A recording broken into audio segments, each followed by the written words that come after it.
దేవునికి స్తోత్రం. ప్రియులారా, ఈ అంత్యదినములలోని జనాభా లెక్క చూసినప్పుడు అందరికంటే ఎక్కువగా ఉన్నవారు యవ్వనులు. అయితే వీరు ఎవరి మాటను లెక్క చేయక, ఇది ఆధునిక కాలము కావున అన్నియో ఆధునీకరణను పొందిన వాటిని ఉపయోగిస్తూ పెద్దవారిని కానీ తల్లిదండ్రులను కానీ చెప్పిన మాటలను లక్ష్య పెట్టక వారికి ఉన్న జ్ఞానమే వివేకమే ఎంతో ఎక్కువ అనుకుంటూ ఉంటారు. కానీ పాతకాలపు వాళ్ళనున్న అనుభవ జ్ఞానము, ప్రేమలు, అనురాగాలు లేకుండా కరువైపోయినాయి. ఇంకా దేవునికి దూరమై పోతున్నారు. ఉద్యోగాలు లేక అనుకున్న ప్రయోజనములను పొందలేక పడిపోతున్నారు. నెమ్మది లేని ఆందోళనతో ప్రయాసతో కూడిన జీవితములను, సంతోష సమాధానాల కొరకు వెతుక్కునే జీవితములను కలిగి అయోమయ పరిస్థితులను కలిగి జీవిస్తున్నారు చాలామంది. అయితే నా బిడ్డలారా, అలా కాక దేవుని యందు భయభక్తులు కలిగిన జీవితంను, ఆయన సన్నిధిని వెతికిన మన ప్రభువు మనలను తన హక్కును చేర్చుకొని సంతోష సమాధానములే కాక మనము అనుకోని ఉన్నత స్థానమును ఇచ్చి మనను ఆదరించును. ఆ విధంగా ఎంతోమంది జీవితంలో చూడగలము బైబిల్లో. అందులో ఒకరిగా అంతగా మనకు తెలియని మాయి అను యవ్వనుని గురించి తెలుసుకుందాము. ఇది నెహెమ్యా 12వ అధ్యాయం 30వ వచనంలో మనం చూడగలుగుతాము.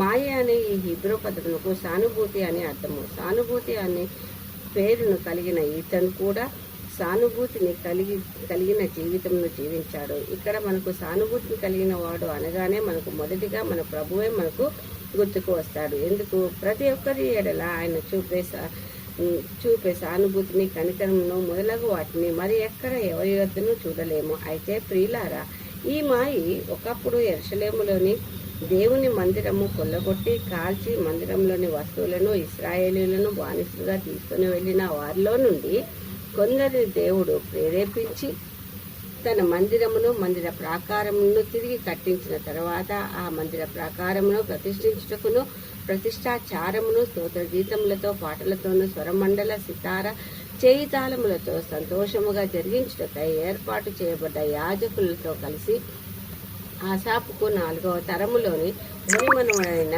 జెకర్యా బంధువుడు.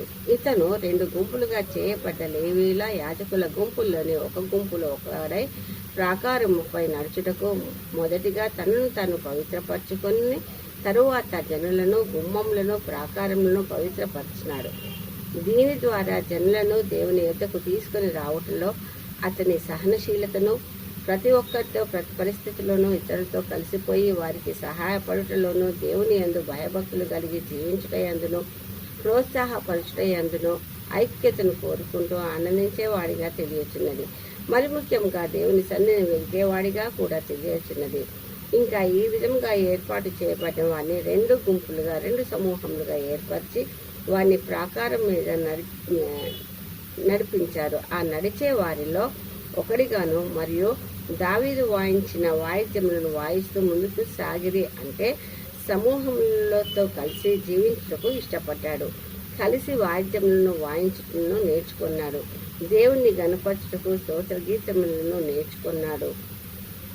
మరియు దేవుణ్ణి స్తుతించే గణపరిచే వాడిగా అంటే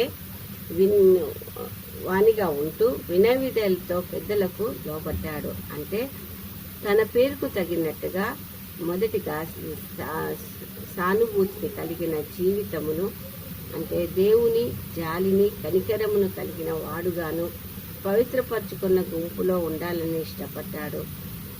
ఐక్యతను కలిగి సమూహములతో జీవించుటకు ఇష్టపడ్డాడు. స్తుతించేవాడిగా ఉన్నాడు.